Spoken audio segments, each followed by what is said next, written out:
You're helping your kid with homework at the kitchen table. When your phone rings, it's your dad's doctor calling. You're leaving work early today because you need to get your mom to her doctor's appointment. Any of this sounds familiar? If you are raising kids and taking care of aging parents at the same time, this channel is for you. Today, we're going to talk about the 5 signs that you are a part of the sandwich generation. Welcome to the sandwich generation life. I'm living this right alongside you, raising my own kids and taking care of aging parents at the same time. This channel is my way of turning everything that I'm learning, the hard lessons, the resources, the moments of grace, into something useful for you. So let's get started with today's video.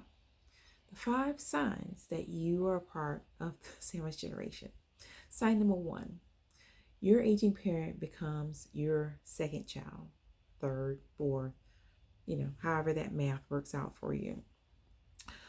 This is a rather difficult part. I think all of them are difficult, but this is the one that hits you first, I believe. This is when you realize that the roles have reversed, from the child being the child to the child now being a parent to the parent. It's really a little jarring, to say the least, because I don't know how your parent was in your life, but to have a parent that was so well within their role as a parent, providing shelter, food, clothes, good education, making sure you got your homework. When you're in college, you had their support. When you had got married, had kids, things like that, they're in that role. And now it's the roles have reversed. Now, instead of them making sure you're making sure they have, making sure they're taking their medication, making sure they're eating, researching doctors, going to doctor's appointments, things like that.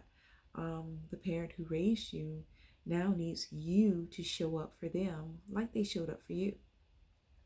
And you do it because you love them, you care for them, and in some sense of the word, you have an obligation, or you may feel you have an obligation there. But no one is prepared for how heavy this role reversal can be. Sign number 2, managing 2 completely different worlds simultaneously. It's kind of like your brain has 2 operating systems in it.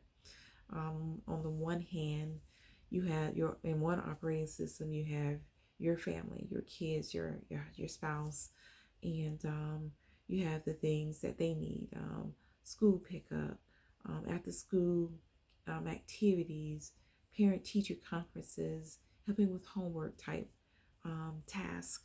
And then on the other side, the other operating system, you have parents, what the parents need, Medicare paperwork being filled out, calling in prescriptions, picking up prescriptions from the drugstore, scheduling physical therapy appointments, scheduling doctor's appointment, going to doctor's appointments. It's really a full load of tasks on both sides. And somehow you're expected to function normally in between. If your mental load feels impossibly heavy, it's because it truly is. Sign number 3, the guilt follows you everywhere. So, of course, when you're tasked with this additional set of tasks, no one wants to drop the ball, right? So you want to, it seems like every waking moment of the day, you have some task filled for either your kids or your family or your parents. So like if you're at your kids' game, then you're thinking about your mom. Or if you're at your dad's appointment, you're thinking about your kids or your spouse. things like that. And when you finally have 5 minutes, 5 lousy minutes to yourself, you feel guilty. You're like, oh, for these 5 minutes, these 15 minutes, I could be doing about 10 things, because, you know, maybe you're not like me, but I think I could probably fill every minute of every day, waking and sleeping minutes, if that was realistic. So, but guilt is not a character flaw.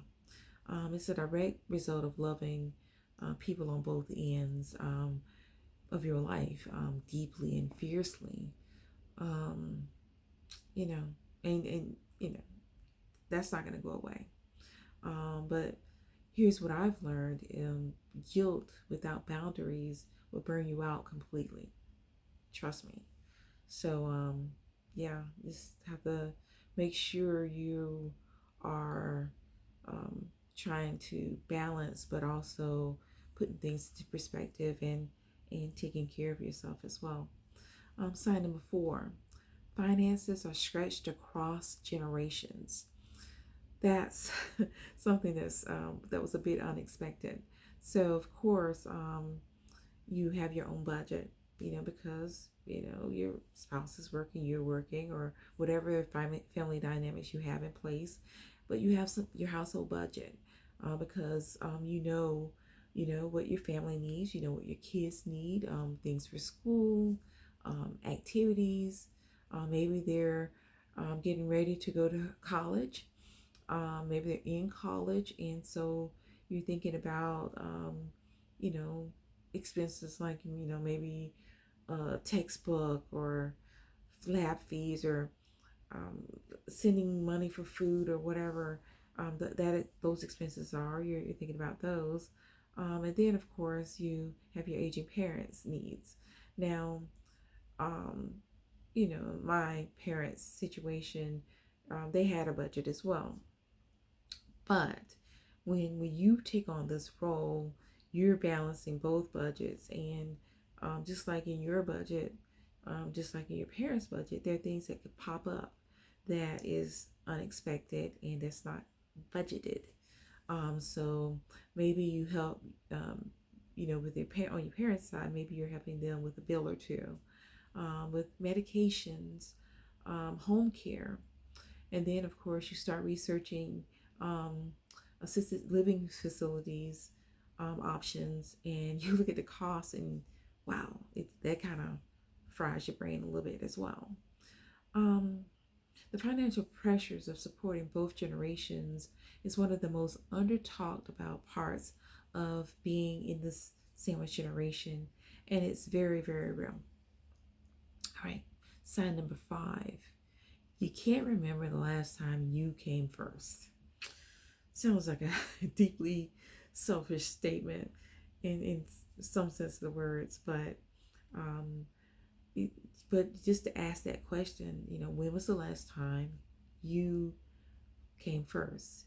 Um, Based on anything that you're doing, it's not something for your kids, something for your spouse, something for your parent, just something for you. When was the last time?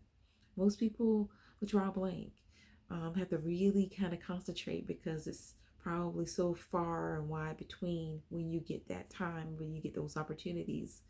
Um, but adult children of aging parents are some of the most selfless people I know. But selflessness without self-care eventually runs dry, and you can't pour from an empty cup. Um, so that's why one of the reasons why I created this channel, because I know that it can be good to have a place to talk about, some of the things that you're going through, and for a fact that there are others out there going through the same thing. So I'm going to be talking about, of course, real strategies and things like that, but I'm also going to be talking about how to refill those empty, dry cups along the way. So, how many of those signs resonated with you? Do me a favor, drop the number of signs that resonated with you in the comments below. If it's one, is it two, is it three, or if it's all five. I really would like to know. I read every single comment. And if this video felt like someone finally gets it, please share it with another adult child that's also going through this, situation um, with their, your parents and things like that. And subscribe, like the video, um, subscribing so you won't miss some of the upcoming videos. I plan on having videos talking about real strategies, honest conversations, and just building a community of people that truly understand what we're going through. You're not alone. So I'll see you in the next video.